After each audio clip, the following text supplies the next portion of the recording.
Cool, dog. Well, I'm pumped to speak with you, man. We've known each other. When's the first time we met? A few months ago. No, it was longer than that. It's longer than that. Yeah. Yeah. I think it was at least a year ago. Yeah. Since I joined Squatch, my homie sphere has been expanding rapidly and in strange ways. Yeah. Yeah. So in that year, 2 year kind of like range, we've been in each other's ecosystems. Yeah. Yeah. We haven't played disc yet, which I would love to. Oh, man. So much fun. I've been playing disc since I was disc golf. I think I started when I was like 15. I had no idea. Yeah. I've been playing, well, lately I have not been playing that much, but I started playing when I was 15. I used to play like almost every day. Had a mean flick. And yeah, it's there's something to it. It's very relaxing, but you're also in nature and you can just shoot the shit with your friends too. Yeah, but I would love to dive into that at some point with you guys. I know Hutch is he's played good. and he's good as well. Yeah. So definitely want to join that group. Yeah. What got you into disc? Pandemic. And all the indoor stuff was not happening. And a few of my friends were like, hey, come play disc golf. And this group of 4 or 5 of us, we started playing together. And then we started playing more together. And then it's become this every week kind of thing for the last almost 4 years. And we've been to San Diego together when we've gone to Kansas City. It's the most fun I have as an adult. And I think a lot of people are vitamin fun deficient. It's so funny because this week I was with a few people. My friend Emron. Oh yeah, he's my homie. He kept bringing up vitamin fun. Yeah. He said that's a term you have created. Yeah. I'm not sure what it is. Yeah, I like to make updates to the English language every now and then. What can you help me out with what that means? Language doesn't evolve on its own. It's this evolving thing. Yeah. It passively evolves or it could actively evolve. And why not just play around, put some updates, some software updates to the language. So vitamin fun is something I think about a lot because I do think about it as a health thing. And a lot of people don't have a lot of fun, and you could tell. There's just some people, you're around them and they're like, man, you don't look like you have a lot of fun. And it shows up in their demeanor, in the work they do, to the way they write. And that's just so much of a lot of internet writing, which is a lot of things right now are kind of just boring, unsalted boiled chicken that just has no life and flavor to it.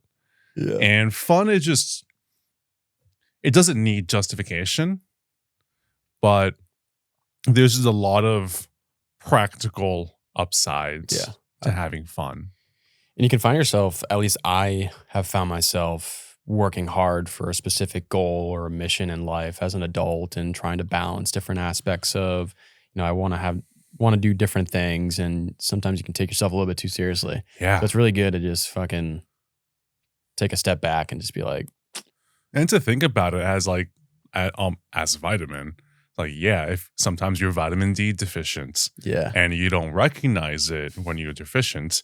But when you're sufficient, you're like, oh, this is what it's supposed to feel like. And same thing with fun.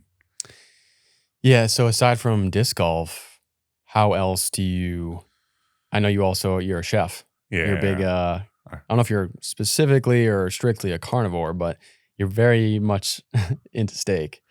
I like to throw down. I like to get wild. I like to have a lot of fun with cooking.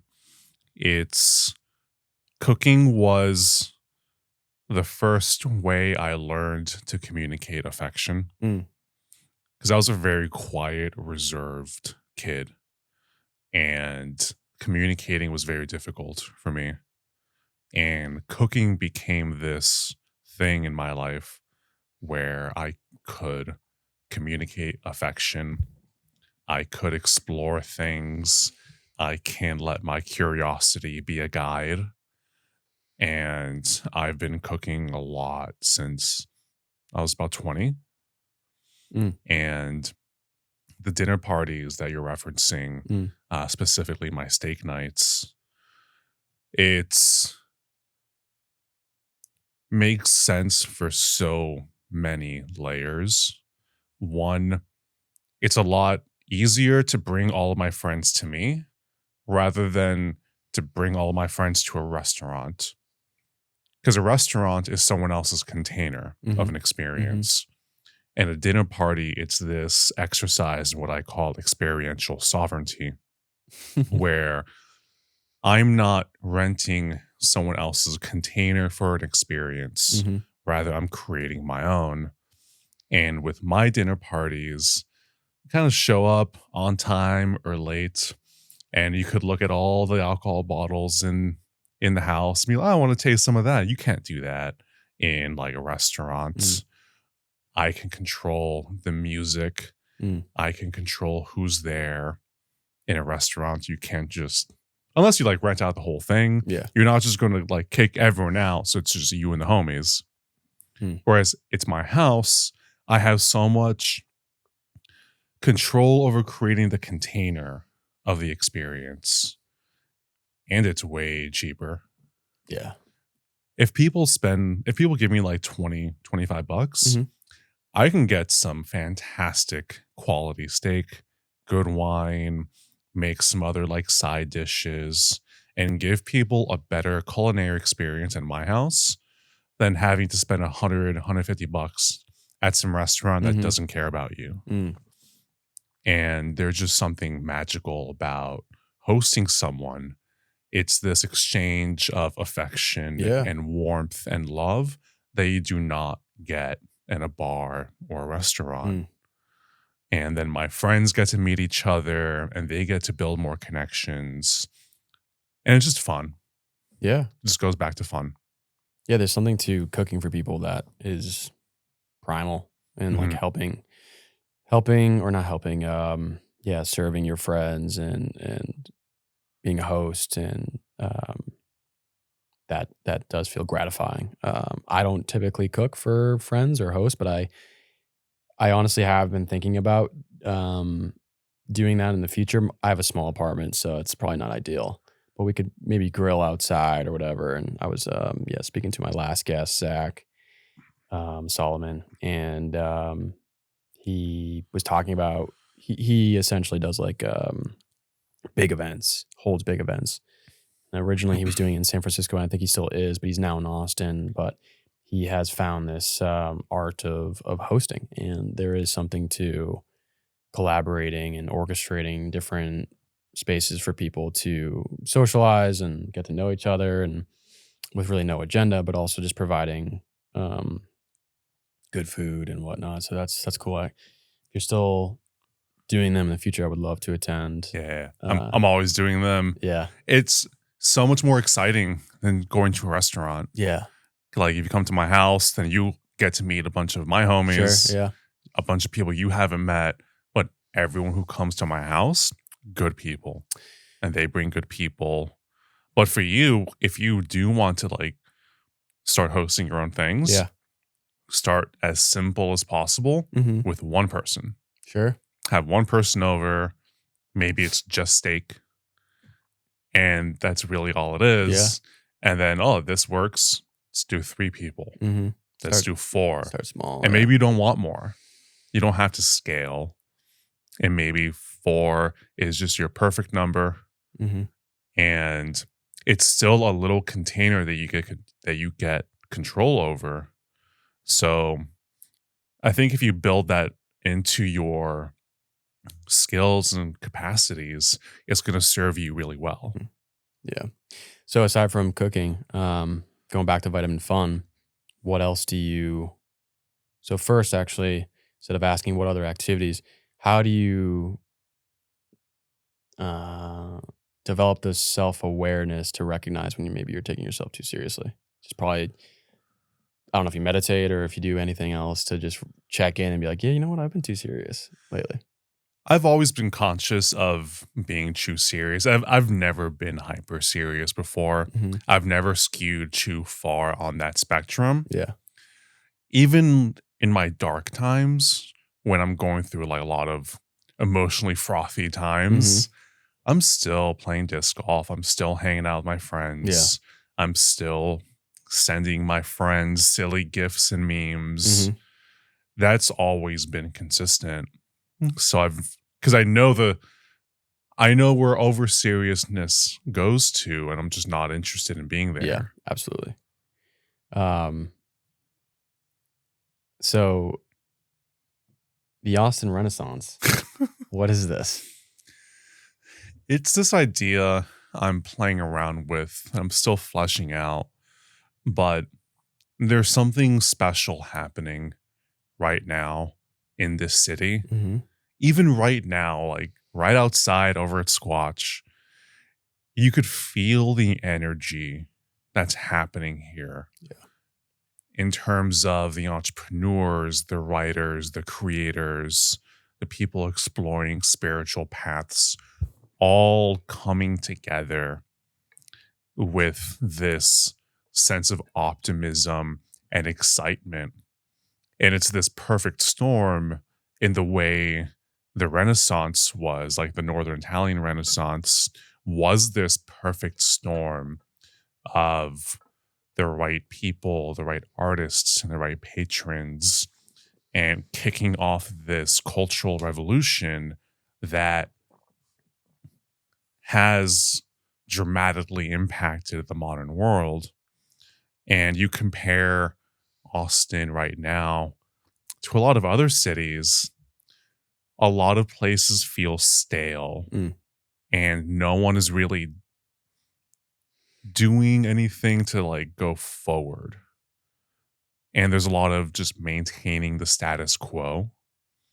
And a lot of people in Austin left other places because they didn't want to get trapped in maintaining a status quo. Mm-hmm. They wanted to come here and do something else, do something new, and not follow this prescripted path. So you have people here with all this energy wanting to grow and explore and venture into the unknown, which is amazing. I moved here 9 years ago with just the other, didn't yesterday yesterday was my 9-year Austin-versary. Happy anniversary, man. Thank you. I moved here with $1,500, no job. I knew like from where? Miami. Okay. Born and raised there. Okay. Yeah. And Miami, it's just wasn't for me. It's not my energy. Some people thrive there, love it, but that wasn't me. And I had to repot myself in different soil. And I happened to choose the right place with the right soil so I could grow. And I wouldn't be who I am personally, professionally, emotionally, had I not moved here. So, what originally caught your eye or what invigorated you about Austin that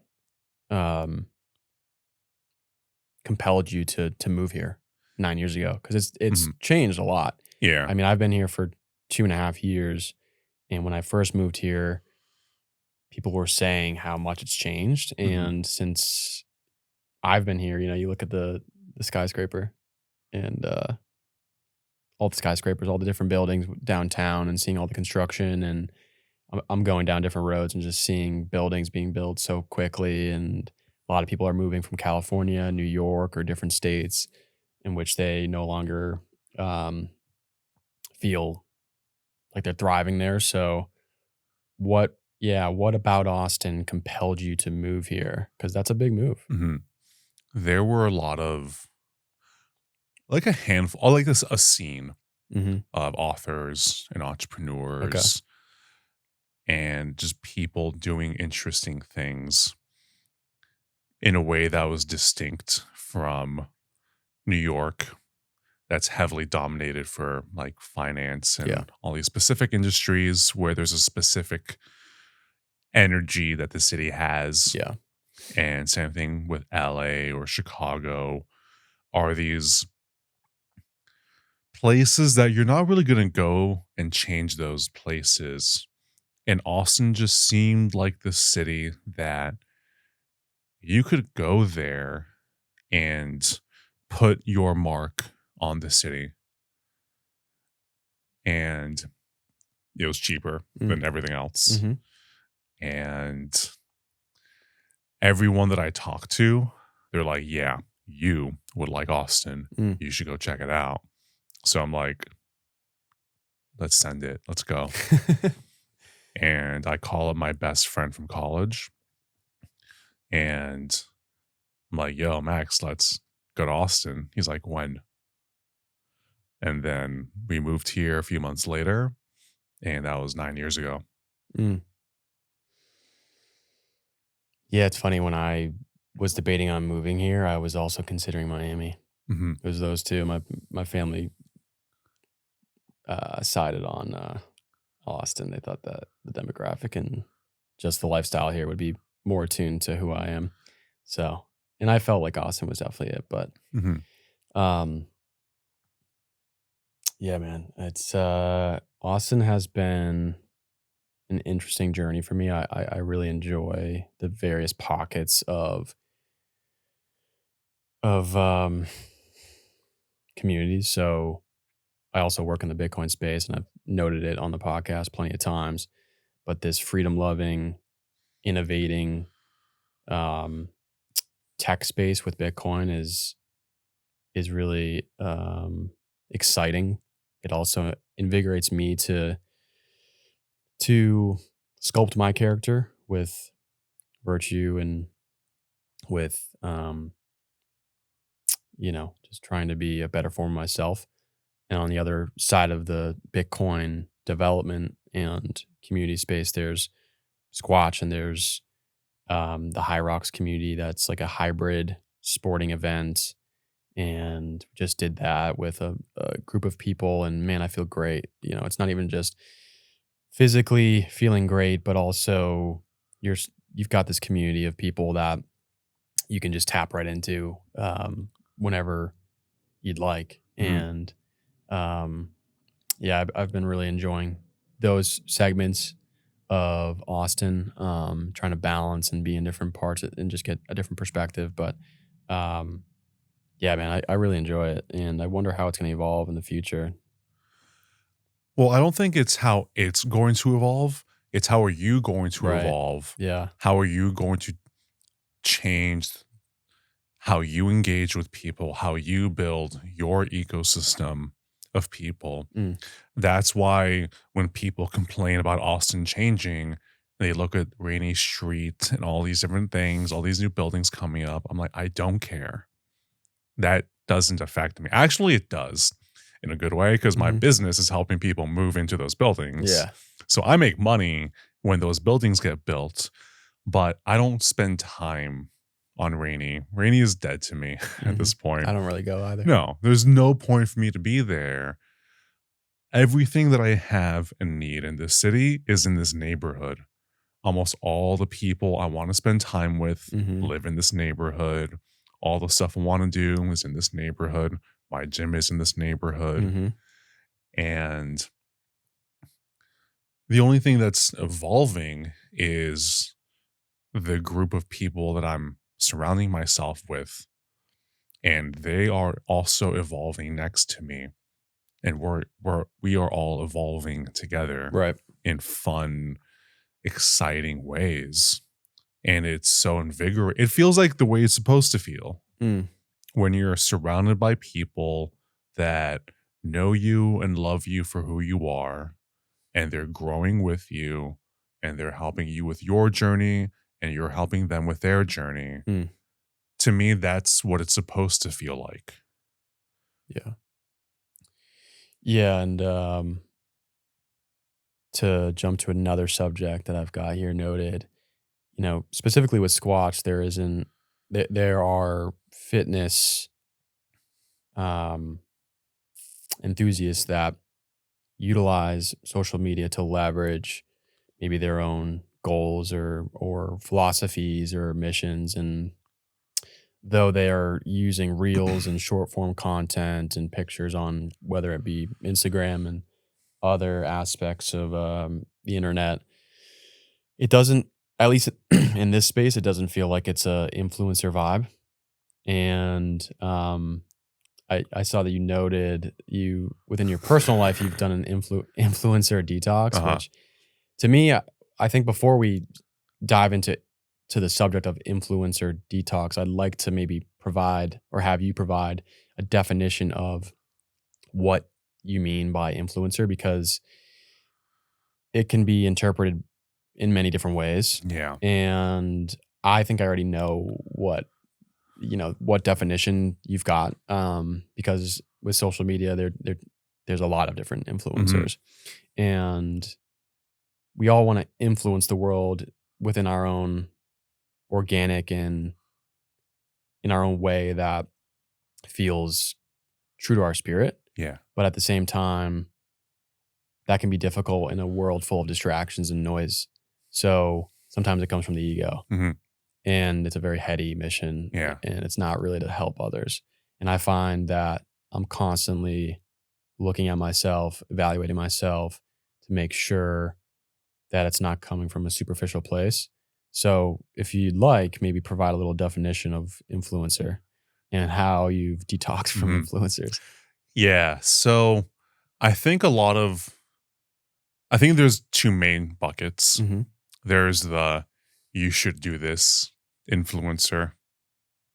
And a lot of those people are successful entrepreneurs. They have done a lot of things that they know what they're doing. They're successful and they're great at it.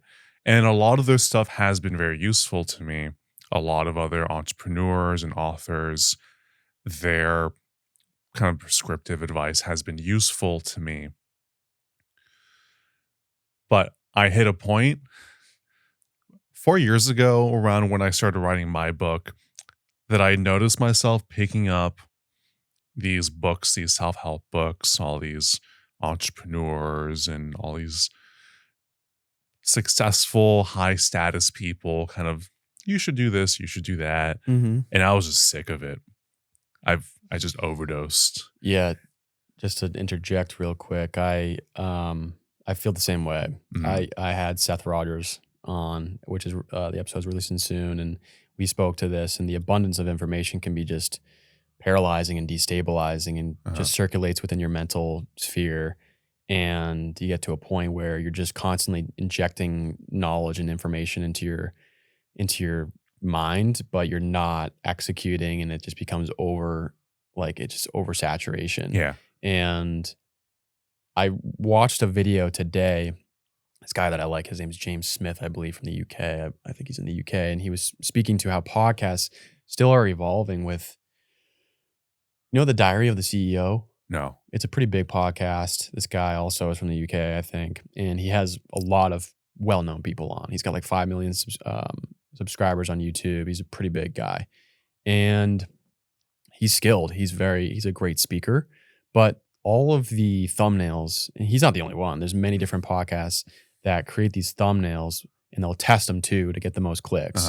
And it's almost like an outrage, or it triggers stimulation within the brain to like click on it because, oh, you need this, or like you're doing this wrong. Like I actually have seen within a week's time 2 separate videos of like why coffee is so fucking bad for you, but also why it's like a natural supplement for you, why you should take it. Yeah. And I agree with James, this gentleman named James Smith. He was critiquing the podcaster of the Diary of CEO, or something along those lines. I think that's his podcast name, and how he has a lot of professional people on that really provides these bits of information that may not necessarily be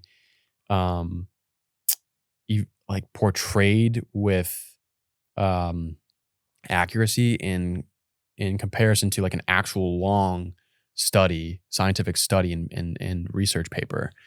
And I think, dude, it's just, I'm getting kind of sick of it. Like me doing a podcast too, I'm like trying to evaluate all of this as well. Yeah. So that first bucket is the you should do this bucket. Right.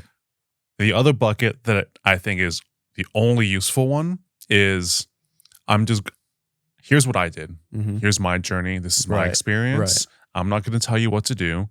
I don't know you. I don't know your context. I don't know your goals. All I can describe is myself and my experience and my journey. Mm. That is the only thing I'll listen to now, because otherwise prescriptive advice just lacks any context to be useful. And well, I mean, like every single human being is so unique. Yeah. Like our biology, our genetics, our life experiences. So for someone to like try to prescribe something, like we need to get out of that paradigm. Uh-huh. You know what I'm saying? And I get it. We have billions of people on this planet that are trying to make a living, mm-hmm. Attain revenue, and pay for the basic hierarchy of their needs. But yeah, I think we're in the I don't know what phase it is of the internet, but I look forward to, maybe speaking of Renaissance, like a new aspect of the internet that provides a term in philosophy that is incorporated within the Bitcoin industry and communities is low time preference versus high time preference. Mm-hmm. I don't know if you know what that means, but mm-hmm. essentially having a low time preference is thinking long term versus mm-hmm. short term. And the internet right now totally makes you think short term. It trains your mind to be short term. And I'm prey to it. Absolutely. Like because I'm looking to grow this podcast, to evolve it to get into the entrepreneurial world. I am marketing the podcast through short form content. Yeah. No, it's useful. And like being on Instagram to post it, it's like Instagram's algorithm and the construction of the app itself provides you with the first video is like what gets you and attracts you in. And so I'm becoming more and more conscious of that. But I've talked about this in the past. It's not easy because it's also how you do your research sometimes. So, but yeah, in regards to detoxing from influencers, how are you just really mindful of who you follow and your preferences online? Have you deleted social media? Because actually, no, you haven't. I mean, I know you're on Instagram. Yeah, I have a lot of fun with it still. But where this really became conscious for me, during the book writing process, I was in a workshop with the guy who started the company, successful author, sold millions of books. And as the workshop is wrapping up, I ask him, hey, what coaches or podcasts or whoever would you recommend I follow? Because he knows all the guys. He's super well connected. Mm-hmm. And then he thinks about it for a few seconds. And then he looks at me and asks me, what if you were already the person you needed to be? And I'm like, fuck. Because what that meant is I had to stop looking for other people's answers and other people's solutions. I had what I needed to get to where I needed to go. And that doesn't mean I'm not working with other people. I have great people on my team. But instead of me trying to wear other people's clothes in terms of their advice, no, I've got to make my own. Mm-hmm.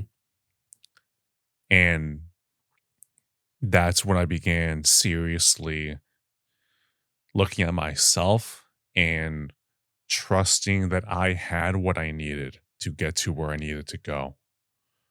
That I have good senses. I have the skills as a writer that I need in this context to take my book to where it needed to go. But moving forward, I have to be my own best influencer. I can't worship some other person and take their words as gospel. Yeah. Yeah. So this is my path, and I have to be my own guide going forward.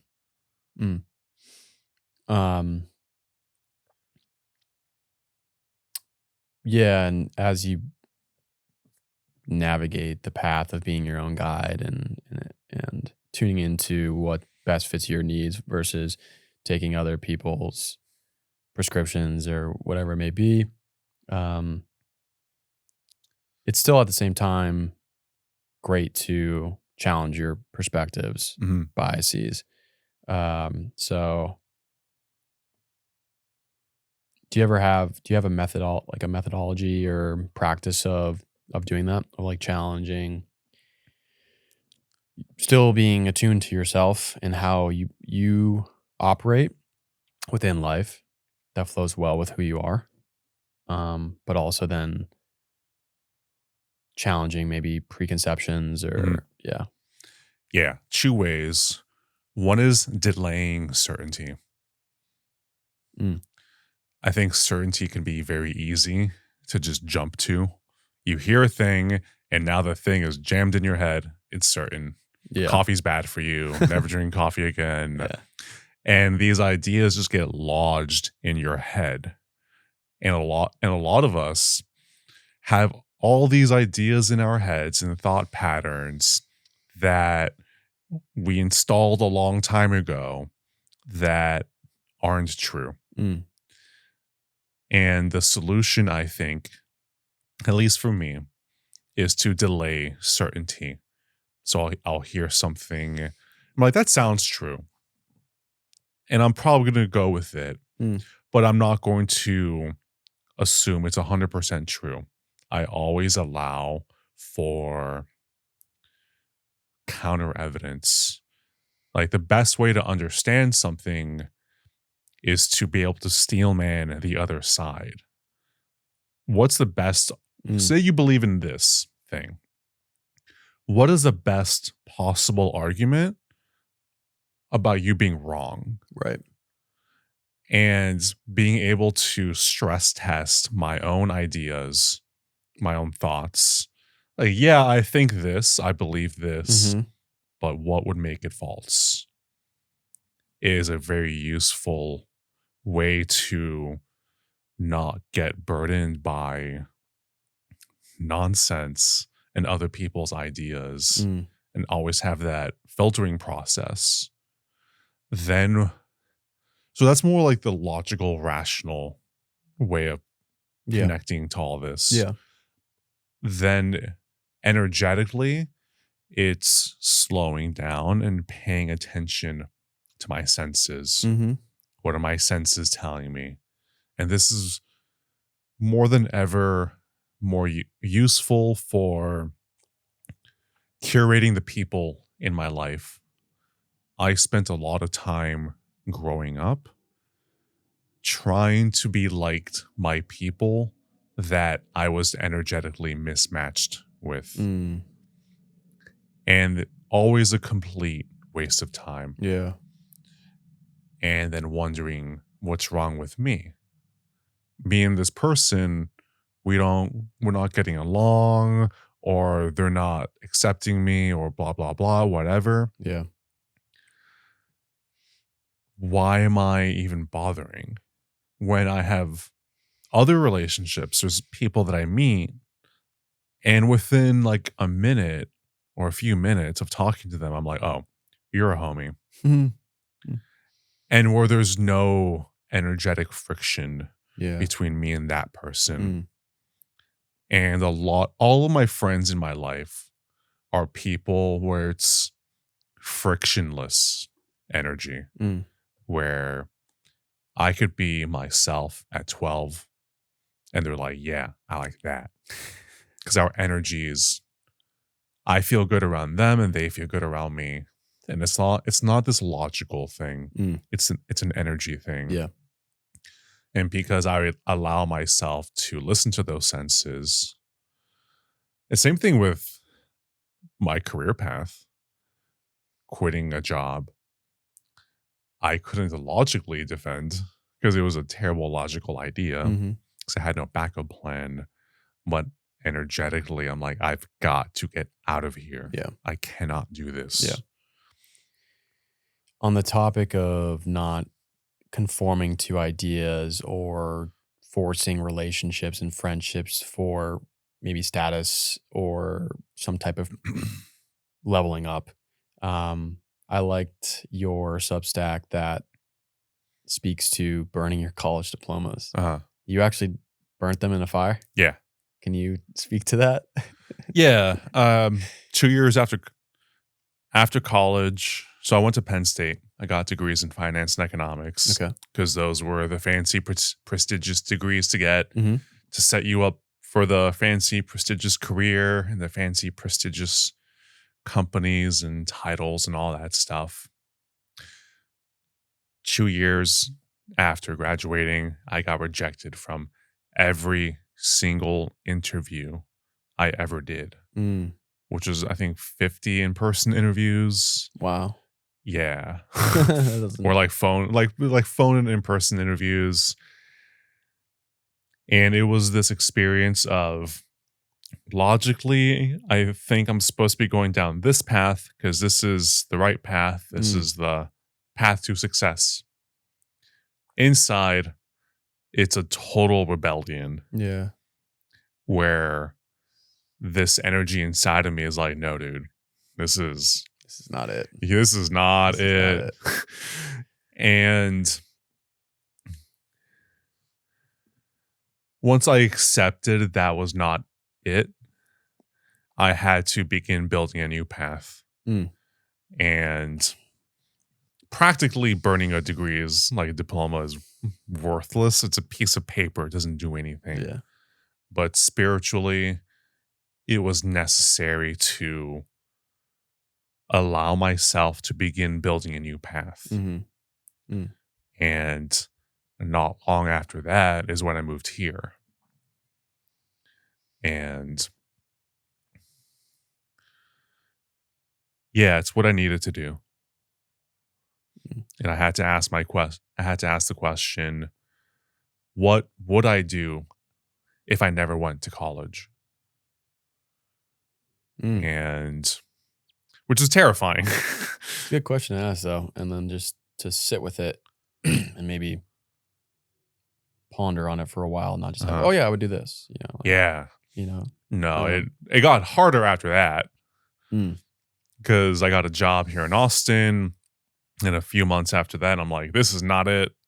Again, my energy is like, nope, knock, knock, knock. Time to go. And then the next 3-ish years, I'm just trying to get by. Yeah. And going from side gig to side gig, eventually running out of money. And I'm asking my dad for rent money. And that's when I just stumbled into real estate. I had a real estate license here. And I'm like, whatever.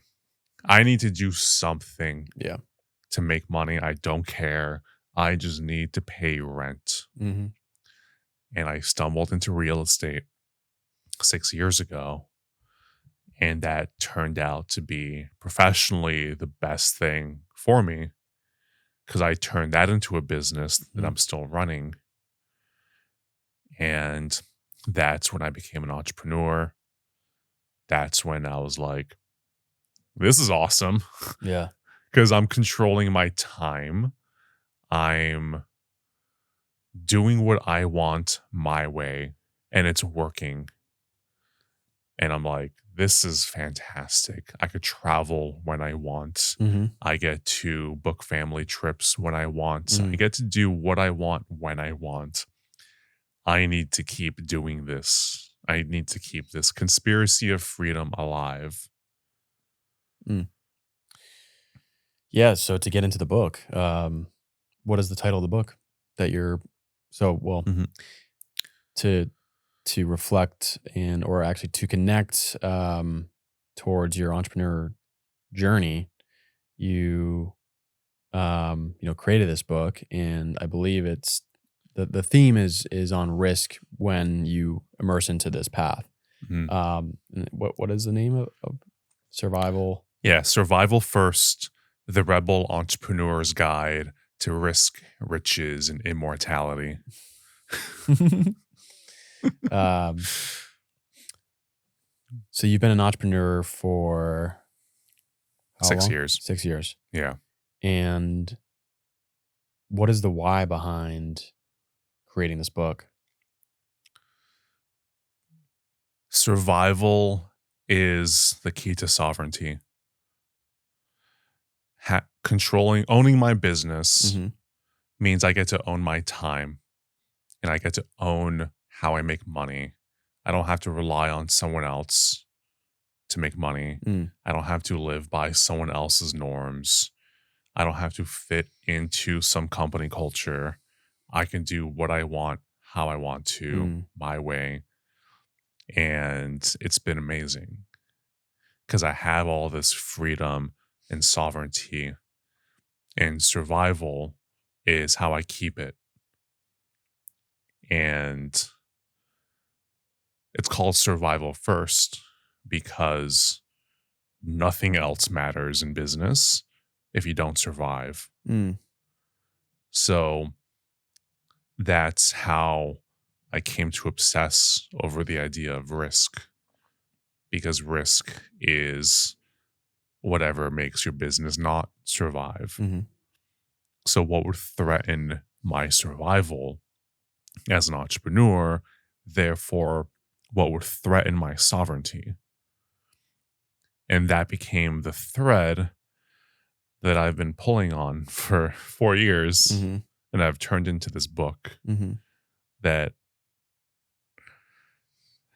man, no one's been down this path Yeah.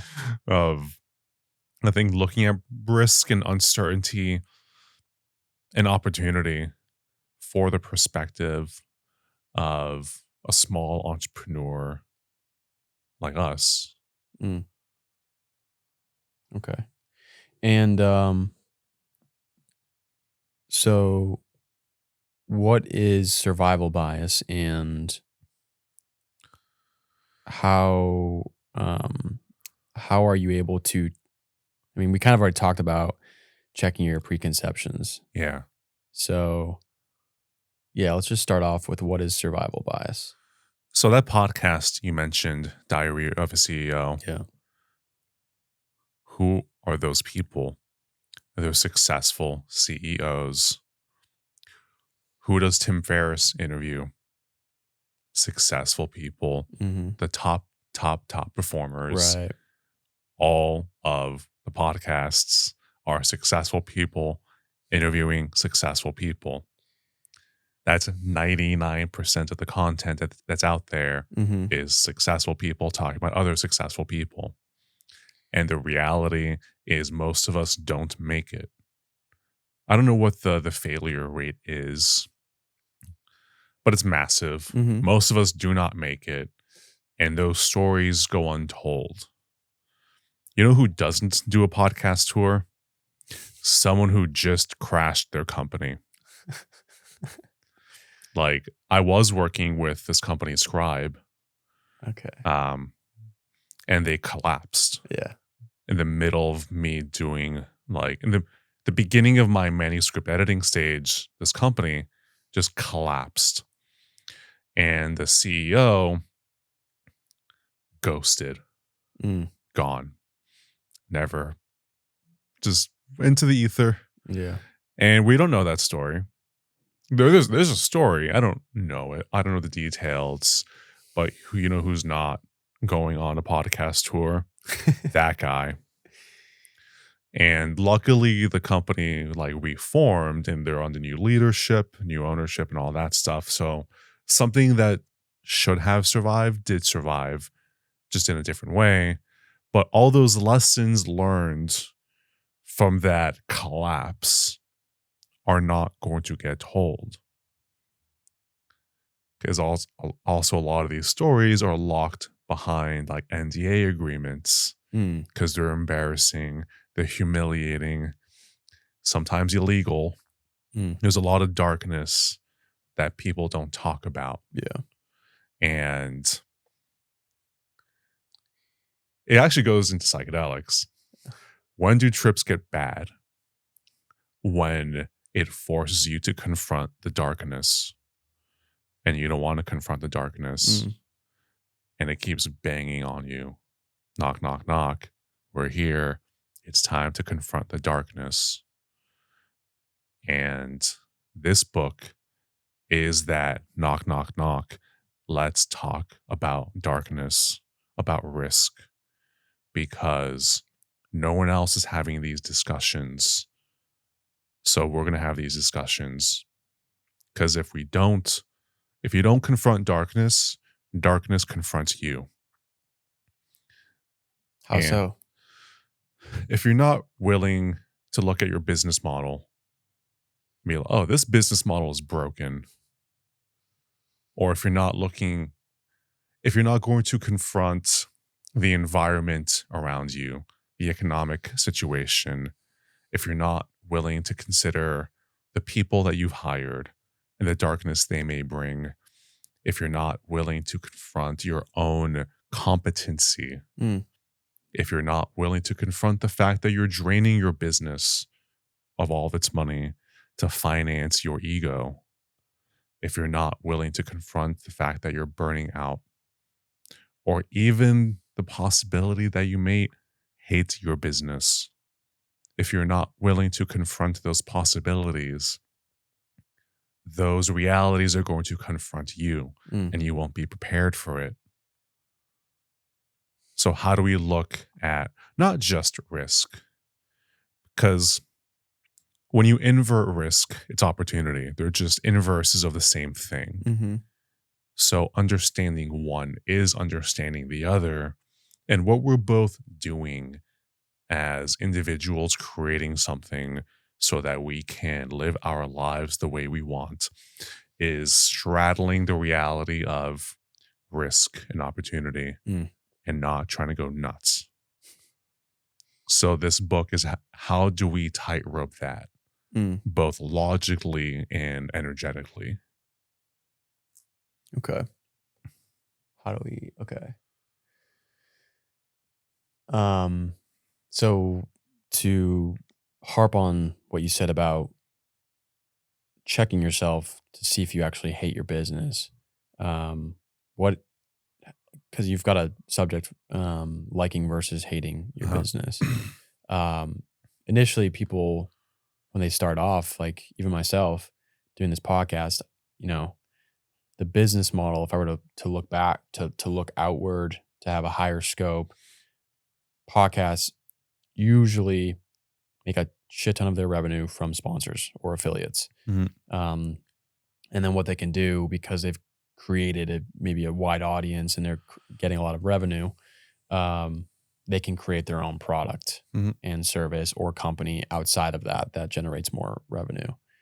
And so I have loved doing this podcast. There are certain moments where I'm just kind of fueled out, and whether it's going to work or not, there's a lot of podcasts happening. And also I just don't want to fall prey to constantly bringing guests on that are just saying things that they haven't done they haven't done a lot of research, or they don't live up to what they're saying. And, and so, yeah, there's certain moments where you treat it with essentially the flow of fun and creativity and loving the process can change, right? Yeah. So mid-business, and you can go from loving it for a good amount of time to hating it. Yeah. And I wonder, what advice and what have you written about this subject? Because you don't want to just totally, if you hate it and it's lasting, the way that I would frame it is like, if you're trying to change your perspective maybe on why you hate it, maybe there's certain ways you're going about it, philosophies and whatnot. Maybe don't go quitting and and stepping away from the business right away. But after a long time, if you're trying all the things and you just can't do it, maybe because you evolved to some degree where the business is just no longer resonating with your soul or whatever. Curious what you've written about this subject. Yeah. The most important chapter in the book, I think, is what I call relationship risk. Okay. Because you are, in this context, in a relationship with your podcast. And the most important choice you have to make is your relationship with the podcast. Yeah. But you choose that relationship. And risk is largely things that make you dislike your business, things that cost you money, time, and energy. And opportunity is stuff that makes you like the business. Things that get you more money, save you time, or expose you to new like people. So maybe it's about consciously deciding what's the relationship you want with this thing. Because maybe the best expression of this relationship is just as a way for you to get to meet new cool people and have deep discussions. And maybe that's all it will be. Yeah. And if that's still a healthy relationship, great. Keep doing it. If you have to make this your primary money engine, then that's a different relationship. Right.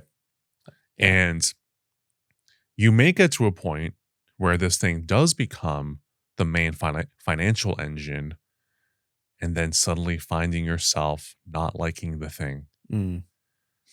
So I think the practical way to approach this is from the ground up infrastructure.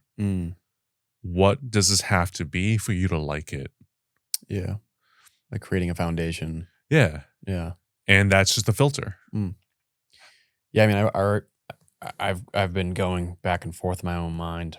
My mind has been more hyperactivated with problem solving, right? And so, there's a quote by I don't know what I would label him. He's a professor and studies Socrates and Plato, and speaks to metacognition and ways of thinking. And he has a quote that I want to pull up because it's so good. He speaks to how like we have our logical system within our brain, right? And then, here it is.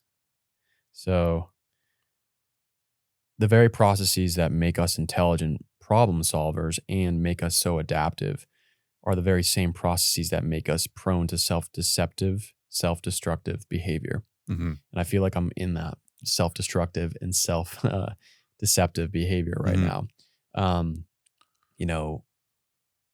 I'm just questioning a lot of different things. I've got like a spiritual ceremony coming up, and that tends to happen when you initiate and sign the contract for that, which it's not an actual contract, but just like your soul contract with yourself. Yeah. And so my logical brain is questioning parts of my past, parts of the podcast. And there's a lot of self-destructive aspects of this logical computer that we have. And the foundation, just to kind of reflect on the foundation of this, it's truly developing friendships and great conversations with people. I've had a lot of friends on. I've had Hutch on. I've had all the homies on. Right. And I'm going to continue to do that just to because when you're here, right, like versus at the lamb roast that we went to, you can still socialize and have great conversations with people. But there's a lot of commotion. There's a lot of different stuff going on around you. When you are in here, there's just me and you, right? And we're scuba diving right now, right, into the deepness and the darkness. It's also the light as well. I mean, you can talk about all these different things with more focus and less distractions, and let the flow of consciousness be uninterrupted. And I really love that, and it's something that I look back at when I was a little kid and what I was natural. Like I was a natural, I had the natural ability to get to know someone and relate to them and to be able to understand them for who they were and meet them for who they were and where they were in their life. And I was really good at understanding their perspectives and just listening to them. Yeah. And I was like, I think that's why I want to do this. But then, yeah, the foundation, if this was to be the main source of revenue, it's like you're dependent on your sponsors, you're dependent on clicks and all of that. And so, yeah, I think for anybody that's going to start off, think about your foundation to make sure you don't take a leap of faith and all of a sudden it's like you have to do it in order to survive. Yeah. And like that's tricky, and I've heard from other, I forgot who it was, but other artists creatively will, like, they'll do their creative projects or flow of expressions outside of like how they make money. And I think that's a power move. Yeah. And this is like creative pursuit for me. Eventually, yeah, it'd be great to make money and to see how it grows and to see if I can develop different products or services that feel right to my soul and can help other people. That's great. But yeah, creating the foundation is super important. I'm finding that to be something that I need to look into more because I'm having all these self-doubts. And I don't think you would have that if you had a fucking clear mission. You know what I'm saying? Like when you develop a mission and a foundation, I mean, things can change, but ultimately you go through those self-doubts and you're just like, yeah, I get that. I get why you're thinking that way, but that's just your logical brain, which is neither good or bad, checking yourself and making sure that you are operating from a place that I think attunes to your spirit, to your soul, and helps others. I think there's, especially with smart, logical people, a friction between what's going on in here and what's going on in here.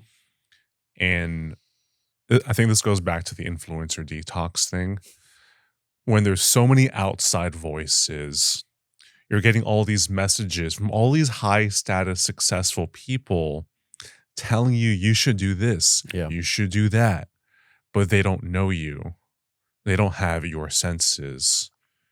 So they don't know how you feel when you're having conversations like this, when you're using this container that you've created to build deeper relationships with people. And there's a sense that you get, there's an excitement that you get in part of this process.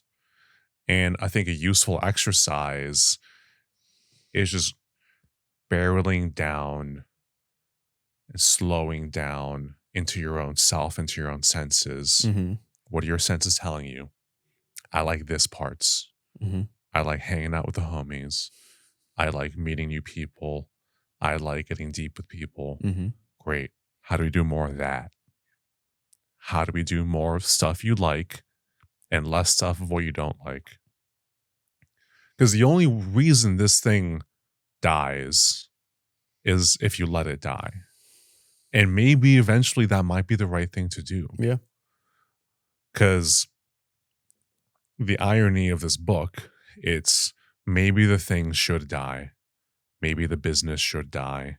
Maybe the project should die. If the person, if the creator, the entrepreneur inside of you to survive, that thing has to go. And that's okay.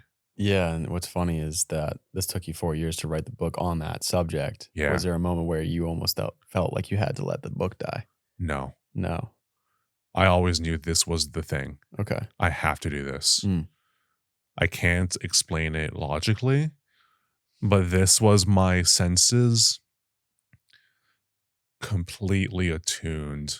It's like, yeah, that's it. Do that. Okay. So there's not a second of doubt. I knew once I started tugging on this thread of an idea, I was on to something big. Yeah. And I became obsessed. Yeah. And I'm like, whatever I have to do, to bring this to reality, I'm going to do it. No matter how long it takes, no matter how much it costs, I'm going to do it. Mm. And this is the most important thing I've ever done. Really? Yeah. Creatively, professionally, spiritually, is all contained in this thing. And yeah, there's going to be practical upsides. There's going to be book sales. There's going to be connections. Mm-hmm. But I didn't do it for that. I did it because I had to do it. I couldn't not do it. Mm. And that's just what it came down to. I found something that made me feel that much energy, that it was the guiding light of my life. Well, it's great, man. Mm-hmm. It's great that you continue to pursue and stick with it, because 4 years is not. It's a lot. Not a short time. Uh-huh.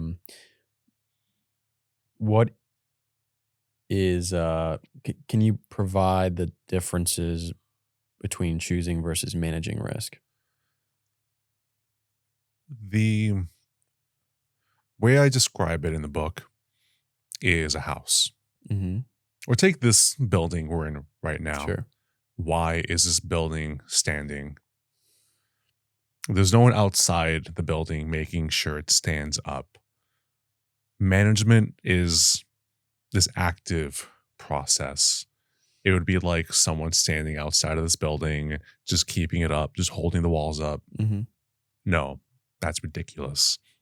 This building stands because it was designed to stand. Mm-hmm. They chose the right blueprints, the right materials, the right process, and largely the foundation of this building is the fact that long ago when it was built, it was designed the right way. Mm. And design is a network of choices. And businesses are the same, or just networks of choices.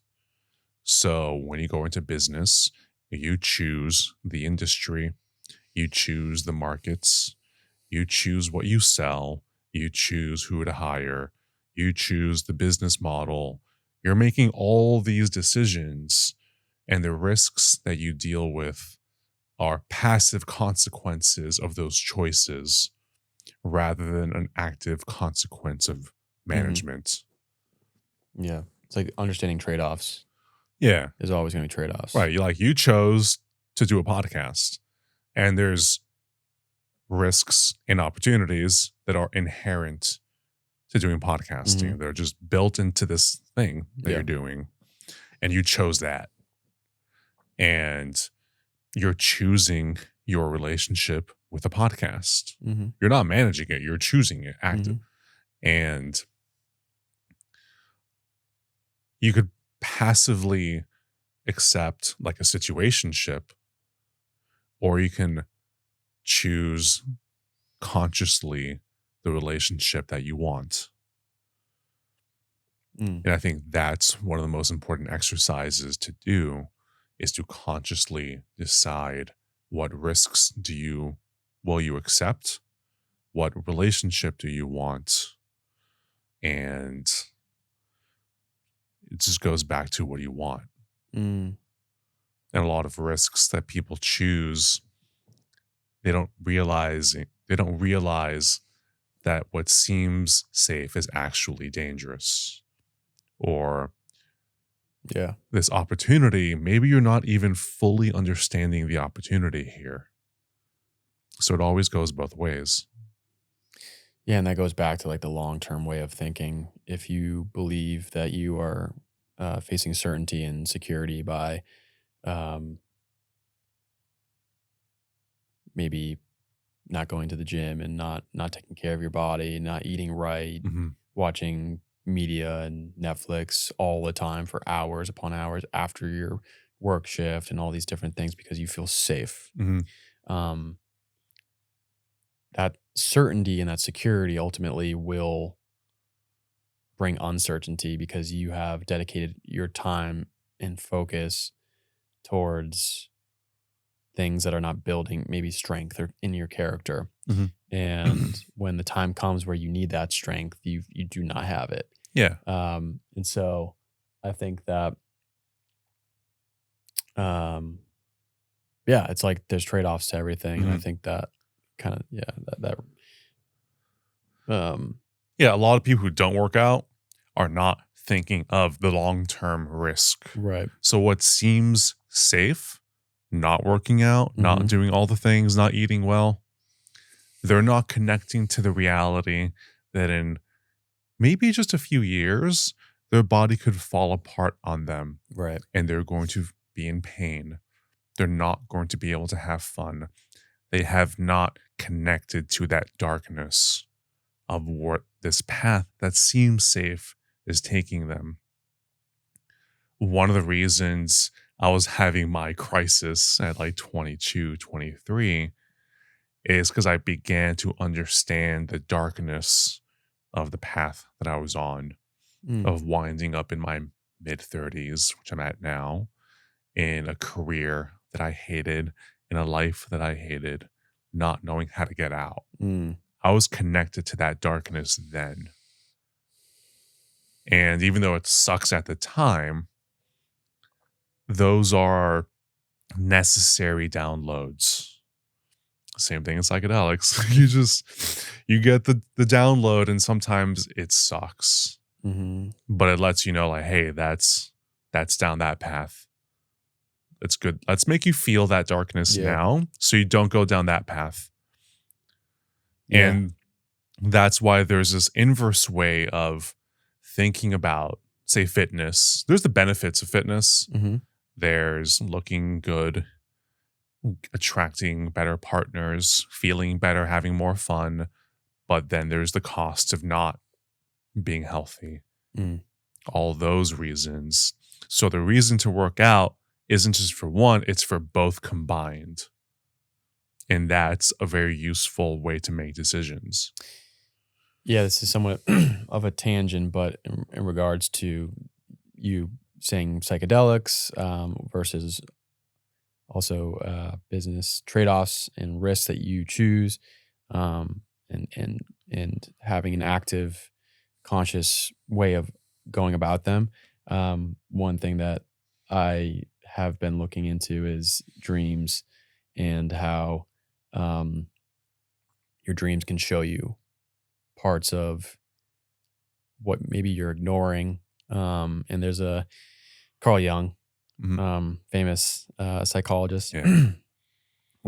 He's got a quote here: "When we pay attention to our dreams, a self-regulating tendency in the soul comes into play, which counterbalances the one-sidedness of consciousness or completes it so that a kind of wholeness in a life's optimum is achieved."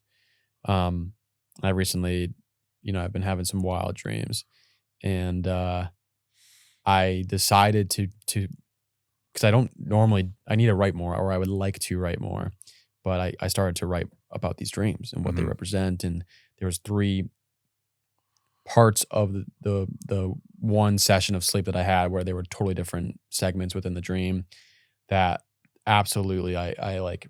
Well, one, I remembered them for the rest of the day. So I was like, okay, these are important. Yeah. These have to be important. And so I started writing about them. I was like, wow, this is good stuff. And Carl Jung speaks to facing dreams that are, I think that the collective's understanding of dreams is still maybe not fleshed out as much, but I think the learnings you can receive from your dreams are immense. I had one, I'll share one at least, that my parents moved when I was 19. It was the same town. I was like right down the road to a new house, but I was living in that other house for my whole life that I loved and cherished. And I had so many good childhood like memories in that neighborhood. And in this dream, I like, there's a lot of people around, which I didn't really interpret or figure that the reason why there was that. But I was walking up the driveway, and then I went into the garage, which is how I would usually enter the house, and go up the stairs, and it was like pitch black, and like once I opened the door, it was pitch black in our kitchen. We renovated our kitchen at one point, and when I went into the kitchen, it was being renovated, and it was dark. There was no lights whatsoever, and so there's one other person next to me, and we were just standing there, and all of a sudden, the whole house started like wobbling, and it wobbled so much to the point where it collapsed, and I was falling into this bottomless pit for so long, to the point where I woke up because I felt like I was actually falling for so long. And at one point, as I was falling, I just let it happen. I just surrendered to the fact that I'm gonna die right now. And the symbolism that I received from that, because previous days and maybe even a couple weeks prior to this dream occurring, I was constantly trying to logically find some and make sense of parts of my past. And it was just destroying me. And I was like, why do I keep doing this? Why do I keep doing this? And that goes back to the quote I was talking about, being like, a problem solver, but it can also be self-destructive. And I interpreted that dream as like, you keep going back to your past, your old house. And if you keep doing this, you're going to collapse and face this bottomless pit. That's a download. Yeah. And there's other aspects too that are a little bit more sensitive of a topic, but that's kind of a tangent from what we were discussing. But I think that, it relates to being conscious of all aspects of your life and understanding like what messages and information you're receiving. And, I've absolutely accepted the trade-off that if this podcast becomes successful, that I will be more public, and I will have to face the fact that more and more people on this planet will know who I am. Yeah. Which is a little scary, because like I love this, and eventually I do want to make revenue, but in order for me to make revenue, I have to be more well known, right? So yeah, man. So what are some of your favorite subjects within this book that you're releasing? All of it. There's a one bullet point that you gave me within your notes, the art of war versus All Quiet on the Western Front. Yeah, what is that? Two of the most important books about war ever written are complete inverses of each other. Art of War is successful general Sun Tzu writing it down, all his principles, and successful. He's like the OG influencer because he was very successful, and he wrote about his tactics and strategies. He's not cringeworthy either. No, he's not. Yeah. And the book is great enough to last up until now, but it's written from the perspective of someone who's successful, explaining war to everyone else. And that's all most influencers. Whereas All Quiet on the Western Front, complete opposite. It's a book written from someone in the trenches who's experiencing war, what it's like living in the trenches and being shot at, and the gritty humanity of war. And one thing I became conscious of along the way of this journey is I was not trying to do an Art of War type book. Because if I did, I would be a fraud. Because I'm not up there on top of Success Mountain. I'm in the trenches right now. And I'm writing a book from the trenches for other people in the trenches. And that's why I never felt any imposter syndrome doing this, because I'm telling the truth of my experience. I'm not telling other people what to do. And I'm just describing how I see things, how I understand things in my experience. So that's how it came with that distinction. Yeah, I don't think you would be a fraud if you created a similar book to The Art of War, or at least in that style. In the context of my specific business, Mm-hmm. and that's what I'm doing with my business, is I've created this course Mm. for other people who want to learn about this business. And in that context, I can create a more Art of War type book Mm-hmm. because in the context of this business, I have gotten pretty high up in success and I can guide other people to where I'm at, but only in the specific context of this very specific business.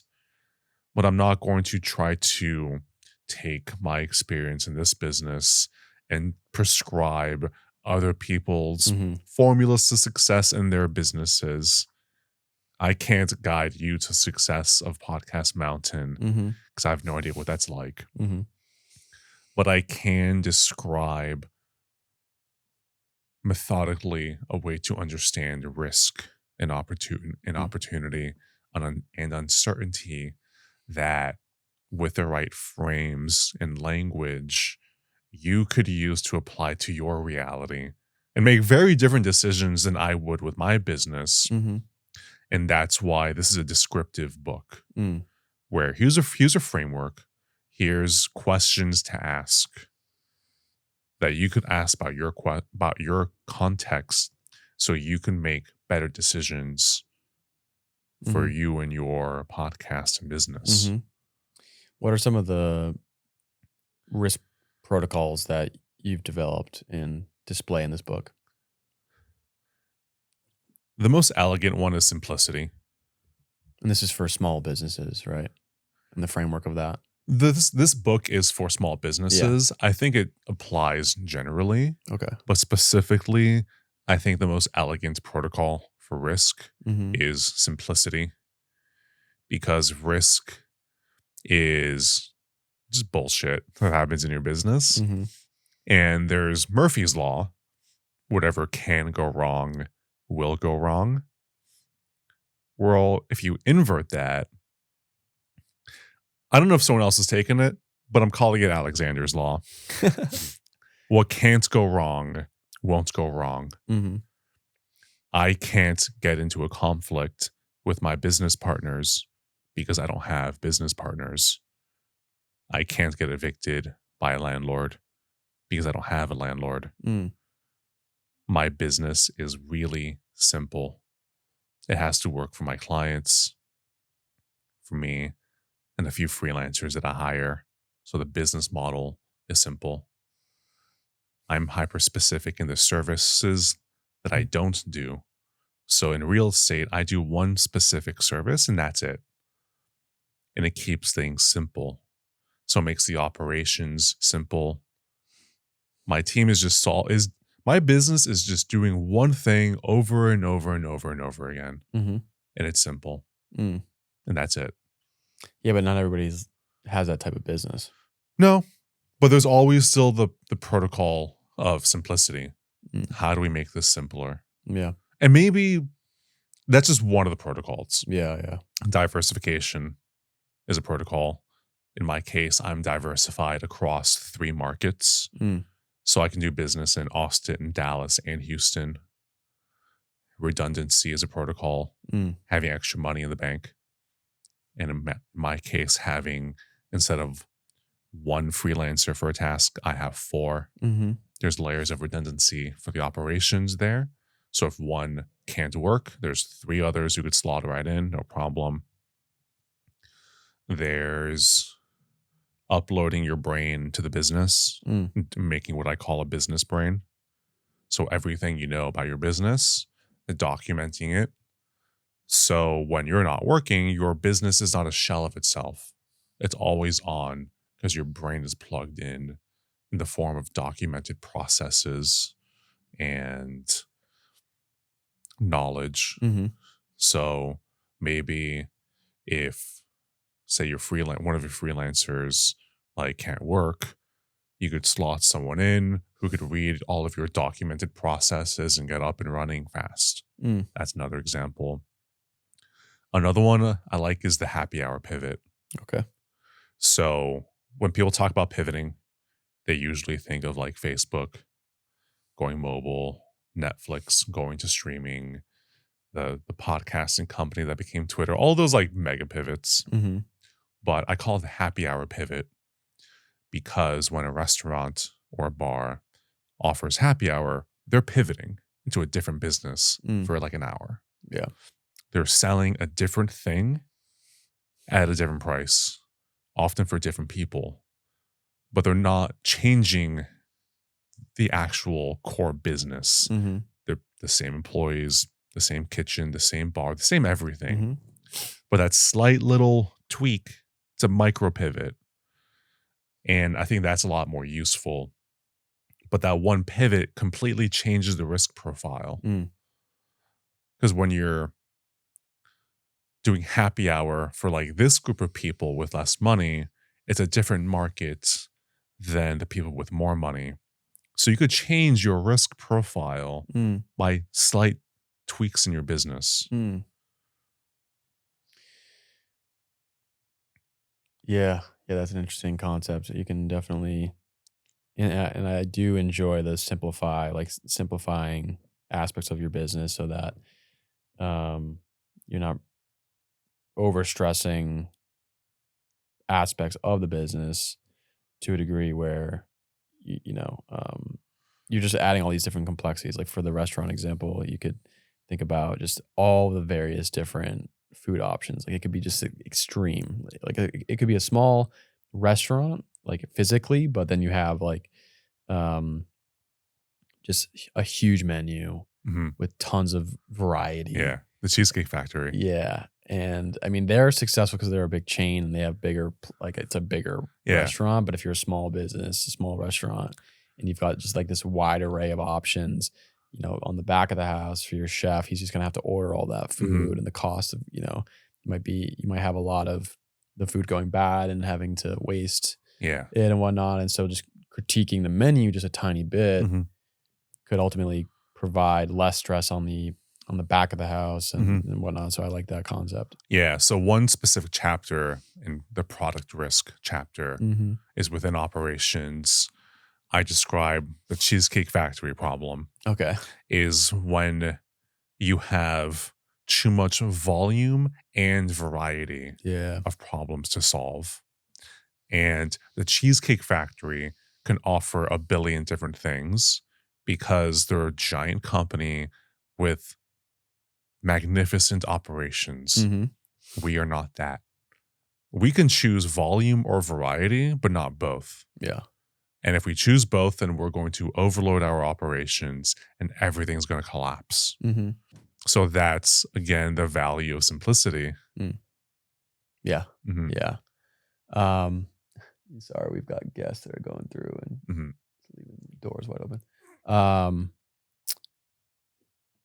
Nice, man. Well, for anybody that's listening and they're looking to be an entrepreneur, what aspects of the book do you want to highlight right now as you're speaking with me? There's probably a lot to cover. You gave me a huge list of different topics, but I'm wondering, what do you really want to speak to for anybody that's listening? Yeah. The word competition is used very often. And in business, competition isn't real. Competition is like chess or disc golf or baseball, where it's me versus you. Whoever gets the best score or checkmates someone else. We're playing the same game with the same rules, and there's a fixed set of outcomes. And whoever wins the criteria gets the prize. And business is never like that, ever. In business, the quote unquote trophy is a human who has agency, who makes choices, and they choose you or me. Say we both have a bar. You have a cheap beer bar, and I have a fancy cocktail bar. We're not competing against each other. we're playing different games next to each other. Mm. And then there's a person who is thinking about what to do that night. And they are going to choose the beer bar if that's what they want. Mm-hmm. Or they're going to choose the cocktail bar if that's what they want. That's direct replacement. Or there's indirect replacement, is them choosing literally anything else, is not going to the bar or just staying at home, whatever it is. So what it becomes in reality is not competition, it's replacement. The risk is that the customer replaces you with anything else. And that creates a spectrum of how replaceable are you.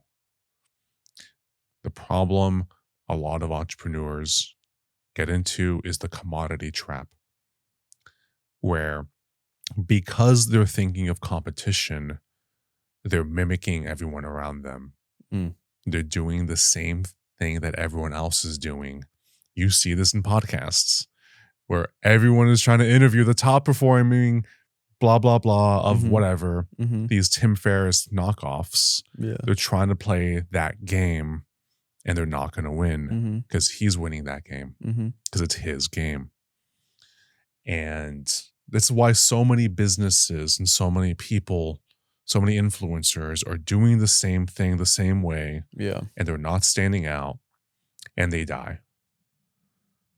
The opposite of something that's totally replaceable is something that's irreplaceable, a monopoly.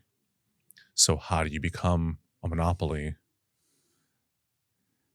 And that's where small entrepreneurs have a specific advantage. It's getting to be able to answer the question, what can I do that other people can't or won't do? And everyone gets one give me monopoly, which is reputation. The reason all these people are basically immortal, someone like Tim Ferriss or Rogan or whoever high status person, they have a reputation. If Tim Ferriss wakes up with no podcasts, no money, no nothing, how long before he gets all of it back? Pretty fast, extremely fast. Yeah. Only because he has a reputation, a very strong reputation. Yeah. And being small, it's easy to get intimidated by bigger businesses who have the scale, who could do more at cheaper than what you can. But being small means you get to be more human than they can. That's why I have such a big advantage with my business, is I can be a lot more human and silly and personal and ridiculous and infuse my business with my personal energy in a way that these big corporatized generic real estate brands can't and won't do. So that's how I've been able to create my own game that I'm winning. Yeah. Rather than trying to play someone else's game and beat them.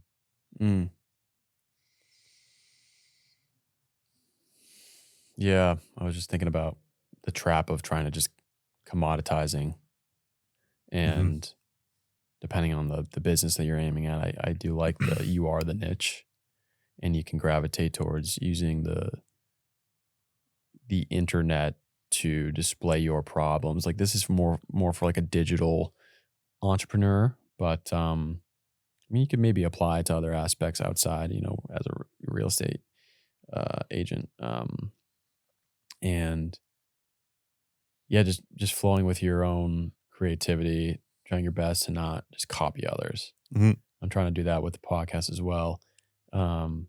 I think speaking with, I don't like to call people ordinary, but I'm not speaking with really famous people or well-known people. Yeah. And I think that's actually pretty attractive because there's a lot of ordinary, not ordinary. Just not famous people. Yeah, not famous people. 99% of people don't have big audiences or these Right. big platforms. Which is, yeah, sorry. Go ahead. Yeah, and that's why all of the people in my book are just ordinary people. Yeah.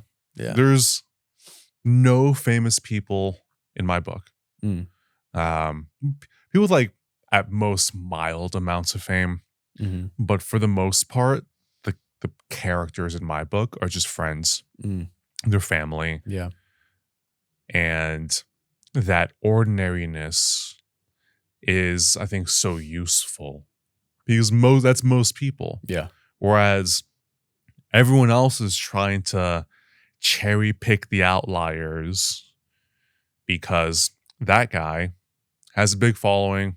If I get him on the podcast, we're going to cross-pollinate. Right.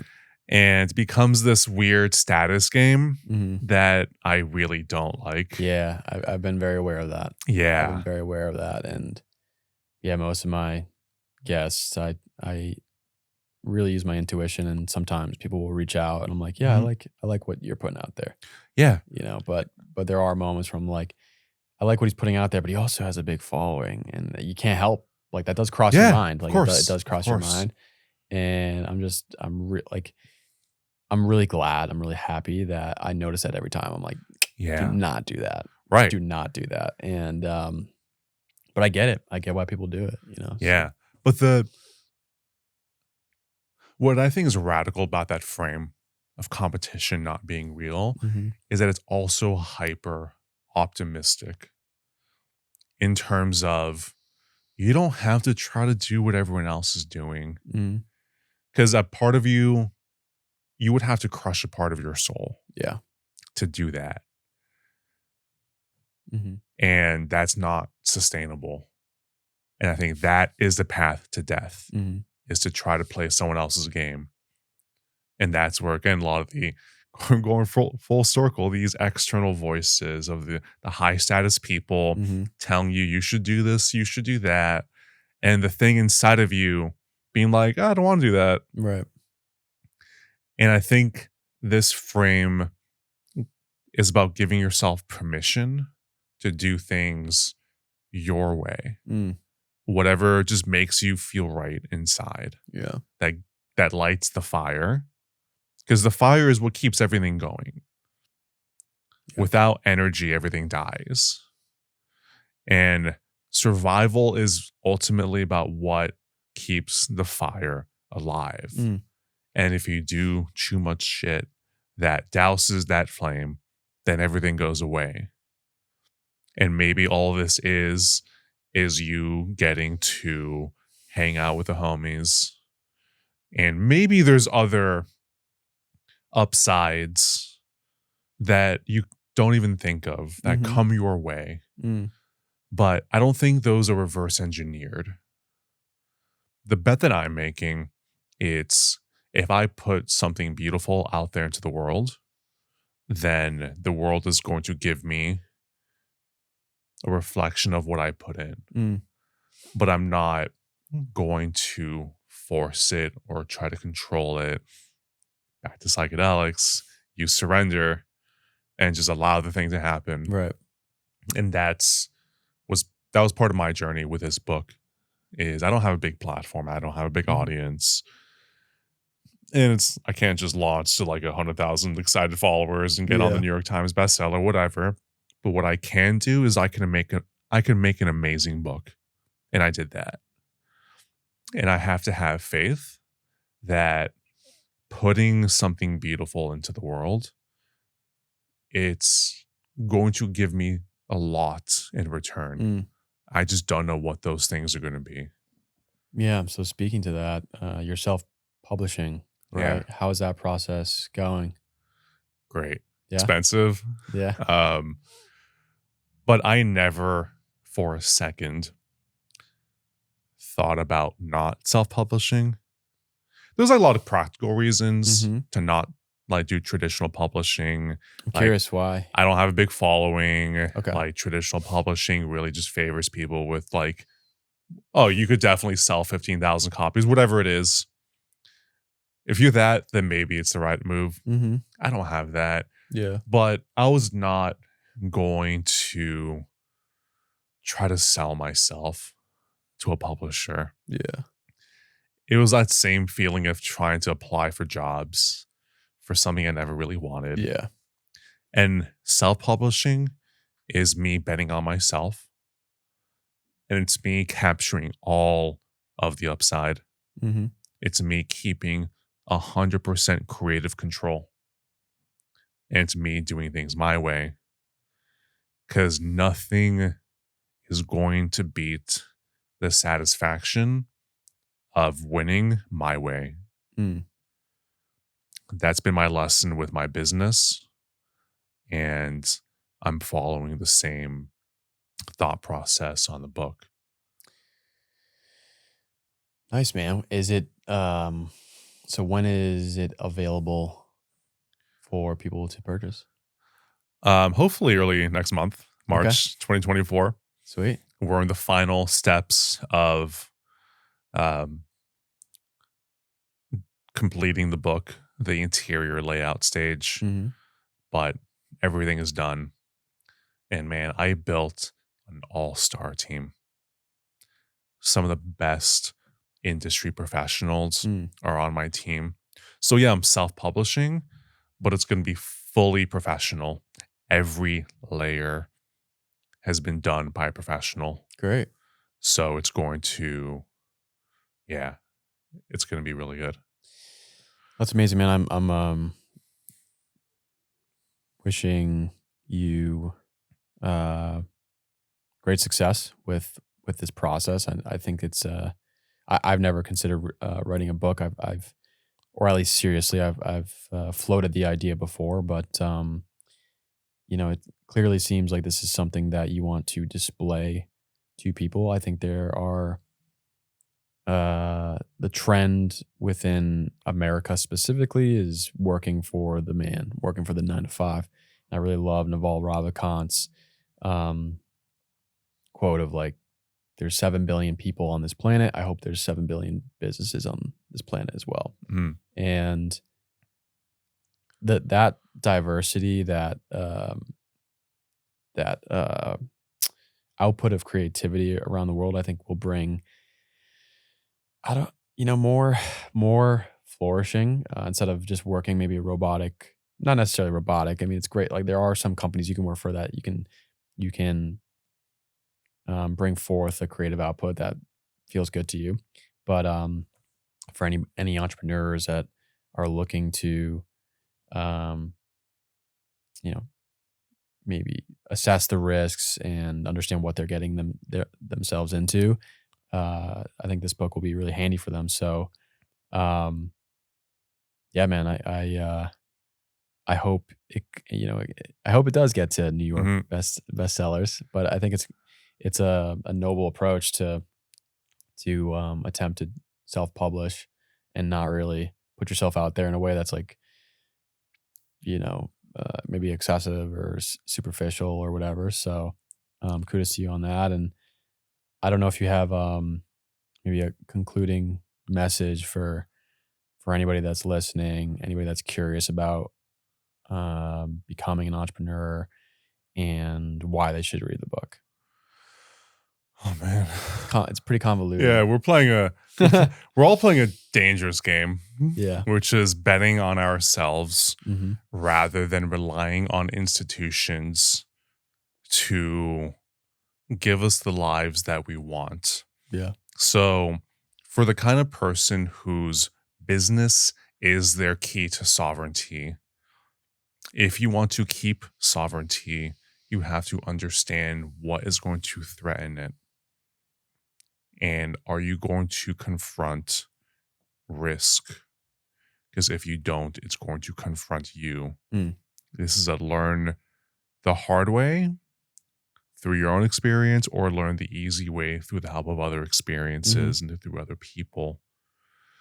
And if you've ever wondered about what the experience of writing a book is, I have a whole, right now, 22-part series of what it's been like writing a book that I think is going to be really useful, not just for people writing books, but for anyone engaging on any creative process to understand the logical journey, but also like the spiritual and emotional journey underneath. So I think that's going to be really useful. And that's at survivalfirstbook.com. Cool. And yeah, that's all I got. Sweet, man. And I'll link all of this in the show notes. You've got a Substack too. And there's a few blogs or pieces of writing that aren't necessarily in that chain of the process of writing the book, but I can link that as well if you'd like. And, yeah. But thanks, man. Appreciate you coming on. It's about time. I know we went back and forth like at least a couple months ago. So, yeah, looking forward to hearing about your journey with this book, man. Thanks. So there's gonna be a lot more. Yeah, you think so? Oh, some more books? Yeah. Oh, cool. Yeah, but those are that's for another time. Cool, man. All right. Well, thank you. Appreciate it. Peace.